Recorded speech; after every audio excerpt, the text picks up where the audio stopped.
What's going on, everybody? This is Corey Nelson, another episode of the AllBall podcast, and today I'll be giving you my NBA Mount Rushmore, my top 4 players who should be on the NBA Mount Rushmore. The reason I'm talking about this today is because I've been seeing a lot of people giving their NBA Mount Rushmores, so I'm just going to just jump on the bandwagon and just give you mine. Now, this is not going to be in any particular order, alright? So, the first player I'm going to put up there is Wilt Chamberlain. Forget about the fact that he's a 13-time All-Star, 2-time champion, and 4-time MVP. Forget about that. It's not even about that. I'm talking about for example, his 100-point game. The highest scoring game of all time. Alright, that was huge. That's going to be a record that I don't think anyone's going to ever break. The closest we ever gotten was Kobe when he dropped 81 on the Raptors. Other than that, ain't nobody gonna come close to beating that record. He's also a 7-time scoring champion. He even averaged 50 points a game in the 1961-1962 season. He's an 11-time rebounding leader. And let's just put aside the numbers for a minute. Let's talk about what he did to the league. Because he's responsible for some rule changes. One of those rule changes is that the league had to widen the lane from 12 to 16 feet to keep big men further away from the hoop. And they even had to install offensive goaltending. So when you see those rules taking place in the league, just look back and just think Wilt Chamberlain. And to prove how great his career was, he had his jersey number retired by 3 different teams. The Warriors, the 76ers, and the Lakers. That's big time. My next player I'm going to put up there is Michael Jordan. Now, this one's pretty self-explanatory, 6-time champion, 6-time finals MVP, 6-0 in the finals, 5-time MVP, 10-time scoring champion. He led the league in scoring 7 straight times, and then 3 separate straight times. And he's also a 3-time steals leader. Now, me personally, he's my personal GOAT, even though LeBron James is right next to him. Now, the reason I say he's my personal GOAT is because of not what he did on the court, but off the court as well. Watch The Last Dance. It should be on Netflix right now. But he looked for Dennis Rodman in Vegas. I don't know if any player who's going to fly all the way to Vegas to look for a player, one single player, to help him out on the court. I don't know if anyone's going to do that. That's dedication. He also got his size up, hit the gym during the offseason because he used to get bullied a lot by the Detroit Pistons, the bad boy Pistons. They were physical with him. So he had to bulk up in order to, handle himself on the court.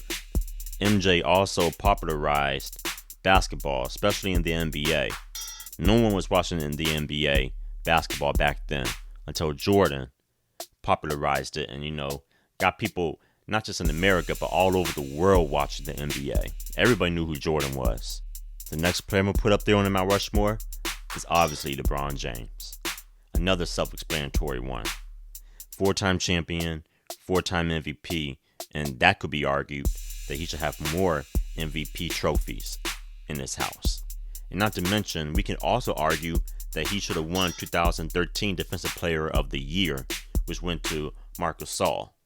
Now, for those who live under a rock and may not know what LeBron James has done, let me put you up on game.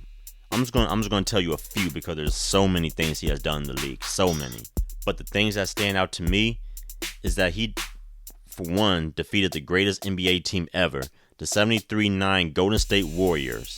In the midst of that, he brought Cleveland their first sports championship since 1964 when the Browns won the NFL title.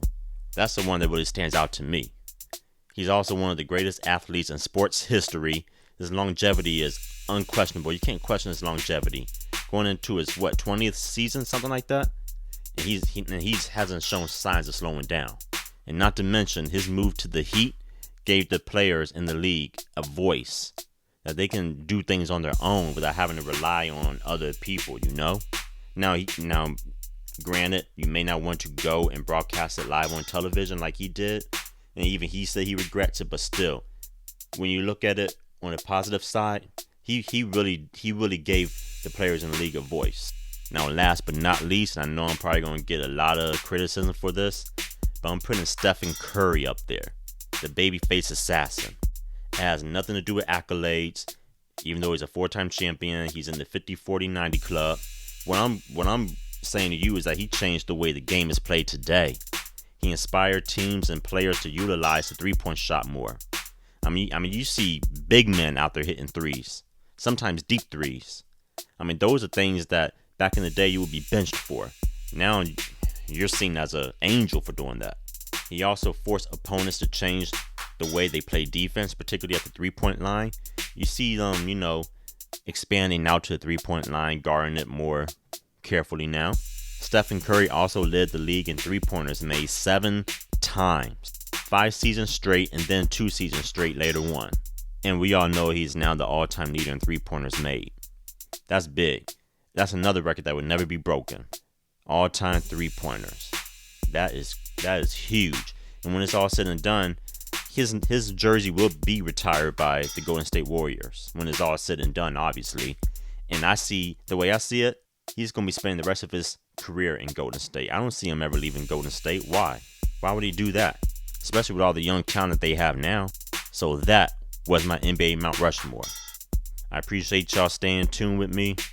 I'm going to continue to keep dropping these podcasts. I know I've been slowing down for a minute, but since the league is over, the season's over, things are going to be slowing down now.